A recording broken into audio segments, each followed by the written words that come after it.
There was no weapon needed to kill this man. An ordinary piece of paper was enough. The security guard checked him, took all the weapons and put on a skirt. The boss thought he was innocent. The boss gave him a picture of the target. But the killer didn't even look at the picture. He just turned him around and made a pointy piece of paper weapon. And as soon as he blinked, he struck the boss on the neck. Actually, he was not an ordinary person, but the most expensive contract in the world. The killer was Han. And now his next target was Frank Moses, a retired CIA agent who now wanted to live a normal life with his girlfriend Sarah. But peace was not in his fate. His old companion Marvin came to warn him that someone was removing him from the road, one by one. But Frank thought it was his illusion and ignored him. Then Marvin's car exploded.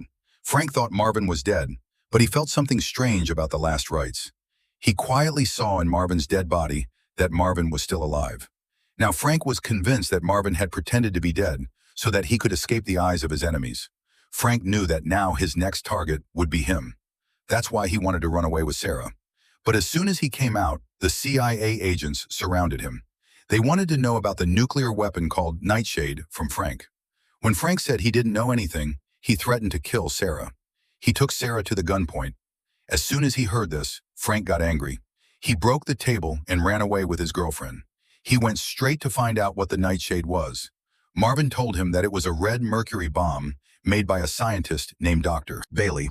But a few days ago, he spread rumors on the internet that Frank and Marvin were involved in stealing it. That's why the secret agencies of the whole world were after him. To solve this puzzle, he needed an information broker named the Frog. They reached Paris, but the Frog tried to trick them into running away. But he was caught. He told them that the king of the bomb was locked in a locker. With the key to the locker, they reached the bank where Killer Han was already waiting for them. Han shot the bullets and shouted, "You'll have to die, Frank!"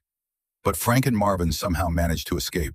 Following the clues found in the key, they reached a mental hospital where they found out that Dr. Bailey, whom everyone thought was dead, had actually been hiding in the mental hospital for the past 30 years. Frank freed him and brought him straight to Moscow so that Bailey could get the bomb out of his secret hiding place. As soon as the bomb was found, the story changed. Actually, Dr. Bailey was the real mastermind behind these attacks. He pretended to be crazy for 30 years so that he could break the bomb in London at the right time and avenge his wife and child's death. He kidnapped Sarah and ran away in a plane with the bomb. Frank had no way out now. To save Sarah, he had to get off London with the activated bomb. Bailey thought he had won, but then he felt something strange. When he opened the plane's luggage cabin, he saw the bomb lying there, and there were only 2 seconds left on the timer. Actually, Frank had hidden the real bomb in his plane and came down with an empty case. Bailey's game ended with a powerful blast.